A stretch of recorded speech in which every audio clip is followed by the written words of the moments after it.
Hello aspirants, welcome to my YouTube channel Drishtikon. तो आज का हमारा जो टॉपिक होने वाला है वो है एम लक्ष्मीकांत बुक का फर्स्ट चैप्टर, जिसका नाम है हिस्टोरिकल बैकग्राउंड। तो चलिए इसको स्टार्ट करते हैं। तो फ्रेंड्स, 1947 यानी कि जब हमें आज़ादी मिली उससे पहले जो ब्रिटिशर्स थे या ब्रिटेन की जो पार्लियामेंट थी उसके द्वारा बहुत सारे एक्ट लेकर आए गए थे इंडिया के अंदर। तो आज इस चैप्टर के अंदर हमें उन्हीं एक्ट को पढ़ना है क्योंकि उनका इन्फ्लुएंस बहुत ज़्यादा हमारे जो कॉन्स्टिट्यूशन है उसके अंदर हमें देखने को मिलता है। तो सबसे पहले एक बार बैकग्राउंड के ऊपर नजर डाल लेते हैं। जो ब्रिटिशर्स थे वो इंडिया में कब आए थे? 1600 के अंदर आए थे एज ए ट्रेडिंग कंपनी बनकर। उनकी जो कंपनी का नाम क्या था? East India, British east India company था, जिसको वहाँ की जो क्वीन थी, क्वीन एलिजाबेथ वन, उन्होंने एक चार्टर ग्रांटेड किया था जिसको हम रॉयल चार्टर के रूप में भी जानते हैं, कि केवल उस टाइम पर ब्रिटेन की जो ईस्ट इंडिया कंपनी थी वही इंडिया के अंदर ट्रेड कर सकती थी। कोई और कंपनी उस टाइम पर, मतलब ब्रिटेन की कोई और कंपनी ट्रेड नहीं कर सकती थी। तो उनको ये एक्सक्लूसिव राइट दिया हुआ था। उसके बाद आप सभी को पता है कि 1764 के अंदर एक वॉर होती है जिसको हम बैटल ऑफ बक्सर के नाम से जानते हैं।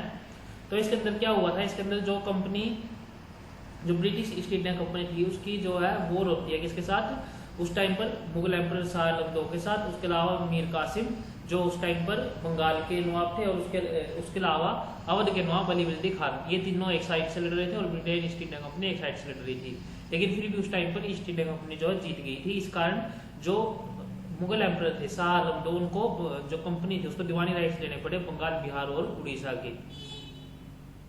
So this event mark the beginning of British political rule in India. इसके कारण क्या हुआ? जो इंडिया के अंदर ब्रिटिश पॉलिटिकल रूल एस्टेब्लिश हुआ। तो 1773 का समय आ जाता है। देखो, जो कंपनी थी वो अपने मनमाने तरीके से इंडिया के ऊपर रूल कर रही थी। तो जो ब्रिटेन की पार्लियामेंट थी वो चाहती थी कि वो कंपनी के ऊपर एक तरह से कंट्रोल कर सके, उसको, उसके अफेयर्स को रेगुलेट कर सके। तो इन सबको देखते हुए ब्रिटेन की जो पार्लियामेंट थी वो रेगुलेटिंग एक्ट लेकर आई 1773 का, to control and regulate the affairs of East India Company in India. इस एक्ट के द्वारा क्या होता है? बिगिनिंग होती है ब्रिटिश पार्लियामेंट्री की इंडिया के कंपनी के कंट्रोल के ऊपर। Since then series of act passed by the British parliament. इसके बाद बहुत सारे एक्ट जो ब्रिटिश पार्लियामेंट के द्वारा पास किए गए। तो अगर हम इंडिया का जो मतलब हिस्ट्री देखें, जो कॉलोनियल हिस्ट्री है, उसको हम दो फेज में डिवाइड कर सकते हैं। एक है कंपनी रूल जो 1773 से 1858 तक था। उसके बाद क्राउन रूल, हम सभी को पता है 1857 में स्पॉइल म्यूटनी हुई थी। उसके बाद जो है रूल किसके पास चला गया था? वो ब्रिटेन की पार्लियामेंट के पास चला गया था इंडिया का। तो इसको हम दो फेज में यहाँ पर पढ़ेंगे। तो सबसे पहले पढ़ते हैं कंपनी रूल 1773 टू 1858। तो सबसे पहले आता है रेगुलेटिंग एक्ट ऑफ 1773 का रेगुलेटिंग एक्ट। तो इसका एक बार बैकग्राउंड जान लेते हैं। अर्ली 1770s में क्या हुआ था? जो ब्रिटेन की ईस्ट इंडिया कंपनी थी उसके जो एम्प्लॉइज थे वो क्या हो गए थे? करप्ट हो गए थे बहुत ज्यादा, और इनएफिशिएंसी वो शो कर रहे थे। तो जो ब्रिटेन ईस्ट इंडिया कंपनी थी वो इंडिया से इतना ज्यादा रेवेन्यू मतलब जो है कर रही थी, लेकिन फिर भी वो क्या कर रही थी? जो ब्रिटेन की पार्लियामेंट थी वहां से फाइनेंशियल असिस्टेंस मांग रही थी। तो इन सबको देखते हुए ब्रिटिशर्स को लगा कि ये तो ठीक नहीं हो रहा है। तो उन्होंने क्या किया? कंपनी के अफेयर्स के ऊपर जो है रेगुलेट करने के लिए, उनको कंट्रोल करने के लिए एक एक्ट लेकर आए जिसको हम रेगुलेटिंग एक्ट ऑफ 1773 कहते हैं। It was the first step taken by the British Parliament to control and regulate the East India Company's administration in India. तो इसके फीचर्स क्या क्या थे? तो इस एक्ट के जो फीचर्स थे उसमें सबसे पहले है, जो गवर्नर थे बंगाल को, उसको गवर्नर ऑफ बंगाल कहा जाता था, लेकिन अब उसको क्या कहा जाएगा? Governor general. यानी जो गवर्नर थे उसको गवर्नर जनरल बना दिया गया था इसके अंदर। पहले गवर्नर जनरल कौन थे? वॉरेन हेस्टिंग्स थे। और गवर्नर जनरल को असिस्ट करने के लिए एक 4 मेंबर की काउंसिल बनाएगी। यानी कि जो एक 4 मेंबर की काउंसिल की गवर्नर को वो काम करना पड़ेगा। सेम टू आर प्रेसिडेंट, जैसे कि हमारे प्रेसिडेंट एक्ट करते हैं, जो हमारी कैबिनेट जो रिकमेंड करती है प्रेसिडेंट को, वो उसी हिसाब से उनको वो काम करना पड़ता है। यही काम उस टाइम पर जो वॉरेन हेस्टिंग मतलब गवर्नर जनरल के लिए ये 4 मेंबर कमेटी कर रही थी। Subordination of Bombay and Madras presidency. तो उस टाइम पर 3 प्रेसिडेंसी थी, एक थी बॉम्बे प्रेसिडेंसी, एक थी मद्रास और एक थी बंगाल। अब क्योंकि बंगाल के गवर्नर को गवर्नर जनरल का बना दिया गया था, तो जो दूसरी 2 प्रेसिडेंसी थी, जो बॉम्बे और मद्रास प्रेसिडेंसी थी, उनको भी जो बंगाल प्रेसिडेंसी थी उसके अंडर कर दिया गया था इस एक्ट के द्वारा। The governors of Bombay and Madras presidency were made subordinate to the Governor General of Bengal. Thus Bengal became the center of administration in India. तो बंगाल क्या बनकर उभरा था? एक सेंट्रल एडमिनिस्ट्रेशन के पॉइंट की तरह बनकर उभरा था इंडिया के अंदर। एस्टेब्लिशमेंट ऑफ सुप्रीम कोर्ट इन कैलकाटा। कलकत्ता के अंदर एक सुप्रीम कोर्ट की स्थापना की गई थी 1774 के अंदर। उसके फर्स्ट जज जो थे वो कौन थे? Sir Elijah Impey. और जो ये सुप्रीम कोर्ट है उसके अंदर एक चीफ जस्टिस को नियुक्त किया गया था और 3 अदर जजेस को नियुक्त करने का काम उस टाइम पर इस एक्ट के द्वारा किया गया था। उसके अलावा कंपनी के ऑफिसर्स के ऊपर रिस्ट्रिक्शन लगाई गई थी कि वो कोई भी जो है प्राइवेट ट्रेड के अंदर एंगेज नहीं हो सकते, किसी भी तरह का प्राइवेट ट्रेड नहीं कर सकते। उसके अलावा वो कोई भी प्रेजेंट भी एक्सेप्ट नहीं कर सकते और ना ही कोई रिश्वत ले सकते थे इंडियन से। कंट्रोल ऑफ ब्रिटिश गवर्नमेंट, तो ब्रिटिश गवर्नमेंट को जो कंट्रोल करने के लिए, मतलब ब्रिटिश गवर्नमेंट अपना कंट्रोल करने के लिए कंपनी के ऊपर एक कोर्ट ऑफ डायरेक्टर्स की स्थापना करती है, जिसके अंदर जो कोर्ट ऑफ डायरेक्टर्स था ये कंपनी के रेवेन्यू, सिविल और मिलिट्री अफेयर्स को देखेगा और इसके बारे में एक रिपोर्ट सबमिट करेगा जिसको ब्रिटिश गवर्नमेंट को हर साल। तो इसके सिग्निफिकेंस क्या थे, यानी कि इस एक्ट की इंपॉर्टेंस क्या क्या थे? सबसे पहले जो फर्स्ट स्टेप था जो ब्रिटिश पार्लियामेंट ने लिया था ईस्ट इंडिया कंपनी के अफेयर्स को कंट्रोल करने के लिए। ईस्ट इंडिया के अंदर एक किस्म से सेंट्रलाइज एडमिनिस्ट्रेशन का भी इसकी जो शुरुआत हुई थी। उसके अलावा ये सेम पॉइंट है जो मतलब सेंट्रल एडमिनिस्ट्रेशन शुरुआत हुई थी इंडिया के अंदर। डिफेक्ट्स क्या क्या थे इस लॉ के अंदर? जो गवर्नर जनरल था उसके पास कोई भी वीटो पावर नहीं थी, जो भी उसकी काउंसिल कहेगी उसको वो काम करना पड़ेगा, तो ये इसका डिफेक्ट था ये। और उसके अलावा power and jurisdiction of supreme court were not clearly defined. तो सुप्रीम कोर्ट तो बना दी गई थी लेकिन उसकी पावर और जो जुरिस्डिक्शन थे उसको क्लियरली डिफाइन नहीं किया गया था इस एक्ट के द्वारा। उसके अलावा this led to conflict between the supreme Court and the governor general council. ये क्या पैदा कर रहा था? कन्फ्लिक्ट पैदा कर रहा था सुप्रीम कोर्ट के बीच में और गवर्नर जनरल की काउंसिल के बीच में बहुत ज्यादा, वो आपस में ही मतलब उनके बीच में कन्फ्लिक्ट पैदा हो रहा था। उसके बाद इन सभी जो डिफेक्ट्स थे उनको देखते हुए, इन सभी डिफेक्ट्स को देखते हुए क्या किया गया, एक रूल लेकर आया गया जिसको हम अमेंडिंग एक्ट ऑफ 1781 या एक्ट ऑफ सेटलमेंट के नाम से जानते हैं। तो इसका बैकग्राउंड देख लेते हैं। सबसे पहले जो रेगुलेटिंग एक्ट है 1773 उसमें कन्फ्लिक्ट हो रहा था सुप्रीम कोर्ट और गवर्नर जनरल काउंसिल के बीच, हमने अभी पढ़ा है। उसके अलावा जो सुप्रीम कोर्ट थी कैलकाटा की वो मतलब ऑफर क्या कर रही थी, इंटरफेयर कर रही थी administration of East India company. East India company के एडमिनिस्ट्रेशन में बहुत ज्यादा इंटरफेयर कर रही थी। There was confusion regarding the jurisdiction and power of the supreme court. Supreme court की जुरिस्डिक्शन और पावर के बीच में भी बहुत ज्यादा कंफ्यूजन था। और इन सभी डिफेक्ट्स को देखते हुए नया एक्ट लेकर आया गया, इसको हम एक्ट ऑफ सेटलमेंट कहते हैं। तो आप सभी को यहाँ से अंदाजा लगी गया होगा कि इस एक्ट के अंदर क्या किया गया। एक तो गवर्नर जनरल के पास वीटो नहीं थी तो उनको वीटो दी गई होगी। दूसरा क्या किया गया होगा, जो सुप्रीम कोर्ट जो इंटरफेयर कर रही थी ईस्ट इंडिया के मामलों में उसको रेस्ट्रिक्ट करने का काम किया गया होगा। और जो सुप्रीम कोर्ट के जुरिस्डिक्शन था उसके जो पावर को लेकर जो कंफ्यूजन थे उसको भी दूर करने का काम इस एक्ट द्वारा किया गया होगा। तो चलो एक बार पढ़ लेते हैं इसके फीचर क्या क्या थे। सबसे पहले प्रोटेक्शन टू गवर्नमेंट ऑफिशियल। अब क्या था, जो सुप्रीम कोर्ट थी वो जुरिस्डिक्शन नहीं दे सकती थी किसके ऊपर, गवर्नर जनरल और उसकी काउंसिल्स के ऊपर। यानी कि अब गवर्नर जनरल और उसकी काउंसिल ही जो वो क्या हो गई थी, एग्जाम्प्ट हो गई थी सुप्रीम कोर्ट के जुरिस्डिक्शन से। उसके अलावा jurisdiction of supreme court restricted. Supreme court के जुरिस्डिक्शन को और भी रिस्ट्रिक्ट कर दिया गया था कि वो सिर्फ किसके ऊपर दे सकते जुरिस्डिक्शन, रेजिडेंट्स ऑफ कलकत्ता के ऊपर, बाकी किसी के ऊपर वो जो है जुरिस्डिक्शन नहीं दे सकती। It could not interfere in the revenue matter of the company. एक कंपनी के रेवेन्यू मैटर्स के ऊपर भी कोई भी वर्डिक्ट नहीं दे सकती। Third is recognition of Indian laws and customs. Indians के जो लॉ और कस्टम थे उनको फर्स्ट टाइम रिकॉग्नाइज किया गया। यानी कि जो इंडियंस है, जो अगर हम बात करें, अगर मुस्लिम की बात करें तो मुस्लिम को जो पर्सनल मैटर है उसको मुस्लिम लॉज के अकॉर्डिंग ट्रीट किया जाएगा और जो इंडियंस है उनको इंडियन लॉज के अकॉर्डिंग ट्रीट करने का काम इस एक्ट के द्वारा किया जाएगा। Appellate authority of governor general in council. तो मान लेते हैं अगर कोई प्रोविंशियल है, जैसे मद्रास होगी या फिर जो बॉम्बे प्रेसिडेंसी थी, अगर वहां से कोई भी अपील आती है तो गवर्नर जनरल उस अपील को सुनने का हक रखते हैं। ये जो अथॉरिटी थी ये किसके द्वारा दी गई थी, इस एक्ट के द्वारा दी गई थी, एक्ट ऑफ सेटलमेंट के द्वारा। उसके अलावा separation of executive and judicial power. जो सुप्रीम कोर्ट और एग्जीक्यूटिव के बीच में जो पावर थी उसको सेपरेट करने का काम इस एक्ट के द्वारा किया गया था। तो इसके इंपॉर्टेंस क्या क्या है, सबसे पहले it remove the defect of regulating act of 1773 के जो डिफेक्ट्स थे उसको रिमूव करने का काम किया गया था। और जुरिस्डिक्शन था जो सुप्रीम कोर्ट का उसको क्लियरली डिफाइन किया गया था। और कंफ्लिक्ट थी जो supreme court governor general council के बीच में उसको भी दूर करने का इस एक्ट के द्वारा किया गया था। इसकी लिमिटेशन क्या थी, इसने पूरी तरह से एडमिनिस्ट्रेटिव प्रॉब्लम्स को सोल्व नहीं किया था इंडिया के अंदर। तो उन सभी को दूर करने के लिए पिट्स इंडिया एक्ट लेकर आया गया, जिसको हम पिट्स इंडिया एक्ट 1784 के नाम से जानते हैं। तो पिट्स इंडिया एक्ट 1784, तो इसके लाने का कारण क्या था, एक बार बैकग्राउंड देखते हैं। जो रेगुलेटिंग एक्ट 1773 वो फेल रहा था क्या एस्टेब्लिश करने में, इफेक्टिव कंट्रोल एस्टेब्लिश करने में ईस्ट इंडिया कंपनी के ऊपर। तो conflict continue between governor general and his council. अब क्या हो रहा था, पहले तो गवर्नर जनरल और उसकी काउंसिल का किसके साथ कन्फ्लिक्ट हो रहा था, सुप्रीम कोर्ट के साथ। अब उनका अपने आपस में ये जो कन्फ्लिक्ट सामने आ रहा था। तो इस सबको देखते हुए उस टाइम के जो प्राइम मिनिस्टर थे ब्रिटेन के, विलियम पिट द यंगर, वो इंट्रोड्यूस करते हैं Pitt's India act of 1784 to improve governance in India. तो इसके फीचर्स देख लेते हैं सबसे पहले। तो इसका जो पहला फीचर है वो establishment of board of control. एक बोर्ड ऑफ कंट्रोल की स्थापना की गई थी। जैसे पहले बोर्ड ऑफ डायरेक्टर्स बनाया गया था रेगुलेटिंग एक्ट के द्वारा, इस एक्ट के द्वारा क्या गया, एक बोर्ड ऑफ कंट्रोल बनाया गया जो क्या सुपरवाइज करेगा, civil, military and revenue affairs of the company. ये board represent the British government. ये बोर्ड किसको रिप्रेजेंट करने का काम करेगा, ब्रिटिश गवर्नमेंट को रिप्रेजेंट करने का काम करेगा।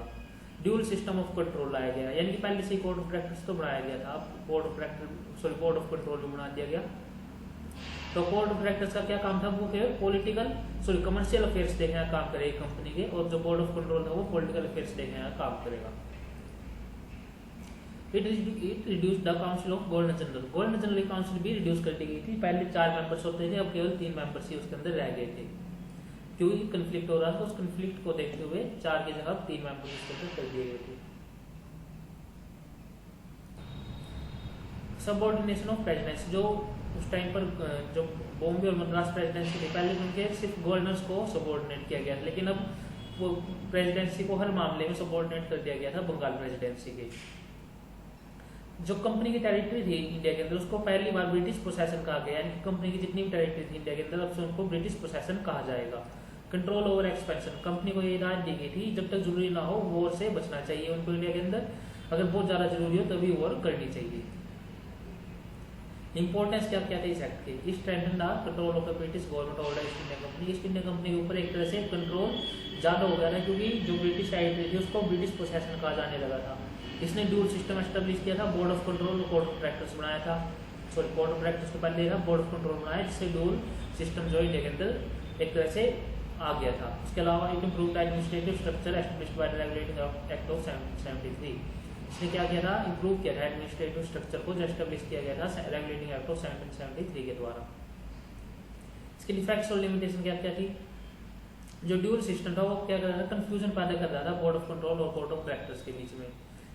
कंपनी के पास अभी बहुत सारी एडमिनिस्ट्रेटिव पावर्स बची हुई थी, पूरी तरह से कंट्रोल जो अभी भी ब्रिटिश क्राउन के पास नहीं आया था।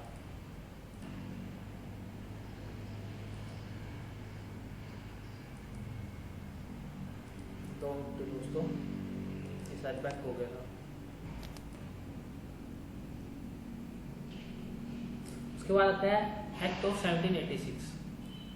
तो जब 1786 का टाइम आया तो ब्रिटिश गवर्नमेंट लॉर्ड कॉर्नवालिस को जो है इस टाइम पर गवर्नर जनरल बनाना चाहती थी बंगाल का, लेकिन कॉर्नवालिस ने कुछ डिमांड रखी थी तब कि अगर ये डिमांड पूरी होगी तभी वो यहाँ का गवर्नर जनरल बनेगा। तो उन डिमांड को पूरा करने के लिए एक एक्ट लेकर आया गया जिसको हम एक्ट ऑफ 1786 कहते हैं।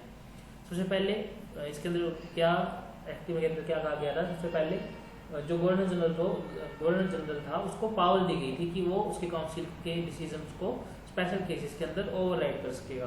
उसके अलावा गवर्नर जनरल को ऑल्सो भी कमांडर इन चीफ, जो गवर्नर जनरल था वो कमांडर इन चीफ भी कहा जाएगा अब से, यानी कि जो आर्मी की पावर थी वो भी गवर्नर जनरल के पास आ गई थी, अब से वो कमांडर इन चीफ बन गए थे। हाँ बस यही 2 चीज की गई थी एक्ट द्वारा। सिग्निफिकेंस क्या क्या था, जो पोजीशन थी अथॉरिटी की गवर्नर जनरल की वो बढ़ गई थी इस एक्ट द्वारा। इससे क्या हुआ था, more effective and centralised administration की स्थापना, मतलब कह सकते हैं एक तरह से ज्यादा एफिशिएंटली जो है एडमिनिस्ट्रेशन वर्क कर सकेगा इस एक्ट के द्वारा। इस एक्ट ने क्या किया था, लॉक किया था गवर्नर जनरल को कि वो क्विक डिसीजन ले सके इंपॉर्टेंट सिचुएशंस के अंदर। लिमिटेशन क्या क्या थी, the act mainly strengthen the power of governor general, लेकिन इसने कोई बड़ा मेजर स्ट्रक्चरल एडमिनिस्ट्रेटिव रिफॉर्म नहीं लेकर आया था इंडिया के अंदर। उसके बाद चार्टर एक्ट ऑफ 1793। तो दोस्तों चार्टर एक्ट आपने स्टार्टिंग में हमने पढ़ा था कि जो क्वीन थी इंग्लैंड की, जो उस टाइम पर एलिजाबेथ वन थी, उन्होंने एक चार्टर जारी किया था कंपनी को कि केवल वही जो इंडिया के अंदर ट्रेड कर सकती है और कोई कंपनी उस टाइम पर ट्रेड नहीं कर सकती थी। तो उसकी एक्सपायरी हो रही थी 1793 के अंदर, तो उसको आगे बढ़ाने के लिए चार्टर एक्ट लेकर आया गया 1793 का। तो यही इसमें बताया गया है कि जो ईस्ट इंडिया कंपनी थी उसको right to rule and trade का जो रॉयल चार्टर था वो दिया गया था, और उसको रिन्यूअल कराना पड़ता था पीरियोडिकली पार्लियामेंट से। तो उसका जो टाइम था वो खत्म हो रहा था, तो उसको रिन्यू करने के लिए एक्ट लेकर आया गया था। तो उसके फीचर क्या क्या थे? सबसे पहले renewal of company charter, company का जो चार्टर था वो 20 साल के लिए बढ़ा दिया गया था। तो अब जब हम मतलब इसके बाद के जितने भी एक्ट पढ़ेंगे उसके अंदर कंपनी का जो रूल है उसको हर चार्टर में 20-20 साल के लिए बढ़ाया जाएगा। तो जितने भी एक्ट आएंगे वो 20-20 साल के गैप के अंदर अब से आएंगे। जैसे 1793, उसके बाद आएगा 1813 के अंदर, 1813 के अंदर, उसके बाद 1833, देन 1853, उसके बाद 1857 में 1858 में रूल जो है क्राउन के पास ही चला जाएगा। तो that renewed the commercial privileges of the east India company for another 20 year, अगले 20 साल के लिए उसको बढ़ा दिया था। गवर्नर जनरल अथॉरिटी स्टैंड जो पिछले एक्ट 1786 के एक्ट के द्वारा किया था कि सभी गवर्नर जनरल को मतलब उस टाइम कॉर्नवालिस को पावर दी गई थी कि वो स्पेशल केसेस में अपनी काउंसिल को ओवरराइड कर सकते हैं, वो पावर अब सभी गवर्नर जनरल को दे दी गई थी। Presidency were required to follow the order of governor general, तो आप देख लेना है। कमांडर इन चीफ की पावर भी दे दी गई थी। Salary paid from Indian revenues, जो बोर्ड ऑफ कंट्रोल थे उसके मेंबर्स को जो सैलरी थी वो किससे मिलेगी? इंडियन रेवेन्यू से दी जाएगी। पहले उसको ब्रिटेन से मिलती थी लेकिन अब वो भी इंडियन रेवेन्यू से दी जाएगी। बिल्कुल अच्छे से लूटना था इंडिया को, तो ये सब एक्ट जो है लेकर आए जा रहे थे। Control over presidencies, governor general was given the authority to direct and control the presidency in matter of war and peace. तो जो गवर्नर जनरल थे वो डायरेक्ट कर सकते थे और कंट्रोल कर सकते थे प्रेसिडेंसी को वॉर की कंडीशन में, जैसे जो मद्रास प्रेसिडेंसी थी, बॉम्बे जो प्रेसिडेंसी थी उसको। सिग्निफिकेंस क्या क्या थी? 20 साल के लिए कंपनी का रूल बढ़ गया था। गवर्नर जनरल की जो अथॉरिटी थी और ज़्यादा स्ट्रेंथन हुई थी। ड्यूल कंट्रोल जो एस्टेब्लिश हो रहा है 1784 के द्वारा, पिट्स एक्ट के द्वारा, वो कंटिन्यू रहा था इस एक्ट के अंदर भी। लिमिटेशन क्या थी? कोई भी मेजर एडमिनिस्ट्रेटिव रिफॉर्म ये भी नहीं लेकर आया था। Commercial monopoly of the company continued रही थी इसके अंदर। चार्टर एक्ट ऑफ 1813, अब वो समय आ गया जब ब्रिटिश मर्चेंट है वो डिमांड कर रहे हैं कि अब कंपनी की मोनोपोली को एंड कर दिया जाए। और 1813 में क्यों लाया गया था? क्योंकि 20 साल जो बढ़ाए थे जो उस टाइम पर 1793 में वो भी एक एक्सपायर होने वाले थे, तो वापस से नया चार्टर लेकर ही आना था। लेकिन अब ब्रिटिश मर्चेंट चाहते थे कि अभी कंपनी की मोनोपोली को एंड कर दिया जाए, क्योंकि बहुत टाइम से कंपनी जो है बहुत ज़्यादा प्रॉफिट अर्न कर रही थी, वो भी बाकी मर्चेंट भी अर्न करना चाहते थे प्रॉफिट को। तो इसलिए ये एक्ट लेकर आया, जिसको हम चार्टर एक्ट ऑफ 1813 कहते हैं। चलो इसको पढ़ते हैं। End of companies trade monopoly, अब कंपनी की ट्रेड मोनोपोली खत्म कर दी गई थी। अब बाकी जो मर्चेंट्स थे वो भी इंडिया के अंदर ट्रेड कर सकते थे। सिर्फ दो चीज़ों के अंदर वो ट्रेड नहीं कर सकते थे, एक तो था टी का ट्रेड और दूसरा था ट्रेड विद चाइना। चाइना के साथ जो भी ट्रेड होगा वो कंपनी करेगी, और जितने भी टी ट्रेड होंगे वो भी ब्रिटिश ईस्ट इंडिया कंपनी ही करेगी। उसके अलावा कंपनी रिटेन पॉलिटिकल पावर, अगले 20 साल के लिए कंपनी को फिर से पॉलिटिकल पावर दे दी गई थी। जो फर्स्ट टाइम पर एक इंडिया के अंदर एजुकेशन को बढ़ावा देने के लिए फर्स्ट टाइम पर इस एक्ट के अंदर एक प्रॉमिस किया गया था कि 1 लाख पर ईयर दिया जाएगा इंडिया के अंदर एजुकेशन को प्रमोट करने के लिए। एंट्री ऑफ क्रिश्चियन मशीनरी, जो क्रिश्चियन मशीनरीज थी उनको अलो कर दिया गया था कि वो इंडिया में आए और जो इंडिया के अंदर क्या करे, एजुकेशन और रिलीजन को स्प्रेड करने का काम करे। Regulation of trade, British merchants were allowed to trade in India under licensing system, कि अगर ब्रिटिश मर्चेंट्स को इंडिया के अंदर ट्रेड करना है तो उनको एक लाइसेंस दिया जाएगा जिसके अंदर वो यहाँ पर ट्रेड कर सकते थे। इसकी इंपॉर्टेंस क्या थी? सबसे पहले इंपॉर्टेंस देख लेते हैं। It ended the east India companies monopoly over trade in India, सबसे पहले जो मोनोपोली थी उसको खत्म कर दिया था। उसके अलावा ब्रिटिश ट्रेडर्स और मिशनरीज के लिए जो दरवाजे थे वो खोल दिए गए थे। It was the first step toward state support of education in India, जो स्टेट का सपोर्ट था एजुकेशन के लिए, वो सबसे पहले फर्स्ट टाइम था जब वो स्टेट जो है एजुकेशन को प्रमोट करना चाहती थी। लेकिन अभी भी इसका लिमिटेशन क्या थी? कंपनी का मोनोपोली का जो ट्रेड था वो चाइना और टी के साथ अभी भी था, और एजुकेशन पॉलिसी क्लियरली डिफाइन नहीं की गई थी इस एक्ट के द्वारा। उसके बाद charter act of 1833, charter act आता है 1833 का। बैकग्राउंड देख लेते हैं एक बार। कंपनी का जो 20 साल का 1813 के अंदर 20 साल के लिए बढ़ाया गया था वो अब खत्म हो रहा था, तो फिर से एक्ट लेकर आया गया। मैंने बताया था कि 20 साल के गैप में ये एक्ट लेकर आए जाएंगे। तो अब क्या था, कंपनी का जो ट्रेड था चाइना के साथ और टी के साथ वो भी खत्म करने का काम इसके एक्ट के द्वारा किया गया था। उसके अलावा कमर्शियल एक्टिविटीज थी उसको वो पूरी तरह से खत्म कर दी गई थी। British government wanted to centralise administrative in India, company की जो कमर्शियल एक्टिविटी थी वो अब बिल्कुल खत्म हो गई थी। और जॉब इंडिया के अंदर सेंट्रलाइज एडमिनिस्ट्रेशन का काम इसके अंदर किया गया इस एक्ट के द्वारा। तो उस टाइम पर जो गवर्नर जनरल थे बंगाल के वो कौन थे, लॉर्ड विलियम बेंटिक थे। तो आगे देखेंगे। तो इसका पहला फीचर क्या था, जो पहले गवर्नर जनरल ऑफ बंगाल कहा जाता था उनको क्या कहा जाएगा, गवर्नर जनरल ऑफ इंडिया कहा जाएगा। अब याद करते हैं जो गवर्नर ऑफ बंगाल थे गवर्नर जनरल कब कहा जाने लगा था, उस टाइम पर रेगुलेटिंग एक्ट ऑफ 1773 के अंदर कहा जाने लगा था। उसके बाद इस एक्ट के द्वारा क्या किया गया, गवर्नर जनरल ऑफ बंगाल को गवर्नर जनरल ऑफ इंडिया कहा जाने लगा। कौन सा एक्ट था ये, चार्टर एक्ट ऑफ 1833, बहुत इंपॉर्टेंट पॉइंट है। उसके बाद he was given the authority over the entire British India, अब से उसको अथॉरिटी किसके ऊपर मिल गई थी, पूरे ब्रिटिश इंडिया के अंदर। तो उसके बाद लॉर्ड विलियम बेंटिक जो फर्स्ट गवर्नर जनरल थे उस टाइम पर बने थे। लास्ट गवर्नर जनरल कौन थे इंडिया के, ये क्वेश्चन बन सकता है। तो कौन थे, लॉर्ड विलियम बेंटिक थे लास्ट गवर्नर जनरल, क्योंकि उसके बाद उनको गवर्नर जनरल ऑफ इंडिया कहा जाने लगा था। उसके अलावा सेंट्रलाइजेशन ऑफ लेजिस्लेटिव पावर की बात करते हैं। जो लेजिस्लेटिव पावर थी बॉम्बे के मद्रास प्रेसिडेंसी की, वो ले ली गई थी। वो सारी पावर किसको दे दी गई थी, गवर्नर जनरल काउंसिल को उस टाइम पर दे दी गई थी। End of companies trade, company का जो ट्रेड था उसको एंड कर दिया गया था। अब कंपनी जो है प्योरली एडमिनिस्ट्रेटिव बॉडी की तरह काम करेगी। Law commission established, this act provided for the establishment of a law commission to codify the law, Indian के लॉ को कोडिफाई करने के लिए लॉ कमीशन बनाया गया था। तो first law commission was headed by lord Thomas Babington Macaulay committee भी आप इसके नाम उसको मैकॉले कमेटी के नाम से जानते हैं, जिसने इंडियन लॉ को कोडिफाई करने का काम किया था।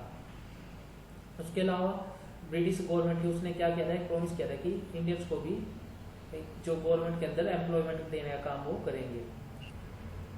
सिग्निफिकेंस क्या क्या थी, it centralised administration of British India, it ended the commercial activity of the East Indian company, it marked the beginning of a systematic codification of laws in India. उसके अलावा लिमिटेशन क्या क्या थी, जो इक्वल अपॉर्चुनिटी की बात की गई थी वो सिर्फ नाम मात्र की थी, ऐसा कुछ भी बहुत ज़्यादा इम्प्लीमेंट नहीं किया गया था इसको। तो बहुत ज़्यादा कम पार्टिसिपेशन था इंडियंस का एडमिनिस्ट्रेशन के अंदर। नेक्स्ट चार्टर 1833 के बाद 20 साल जोड़ देते हैं तो क्या आता है 1853 1853, तो नया चार्टर भी आ जाएगा। तो ईस्ट इंडिया कंपनी थी, अब ब्रिटिश जो पार्लियामेंट थी वो पूरी तरह से ईस्ट इंडिया कंपनी को खत्म करना चाह रही थी एक किस्म से। तो वो इस एक्ट द्वारा हमें देखने को मिलता है कि जो अब चार्टर रिन्यू किया गया था उसकी कोई भी एक फिक्स टर्म नहीं दी गई थी, यानी कि टेम्परेरी पीरियड के लिए जो इस चार्टर के अंदर जो ईस्ट इंडिया कंपनी था उसका रूल जो है एक्सटेंड किया गया था। ब्रिटिश क्राउन जब भी चाहेगी या ब्रिटिश पार्लियामेंट जब भी चाहेगा वो इंडिया से मतलब ईस्ट इंडिया कंपनी से जो है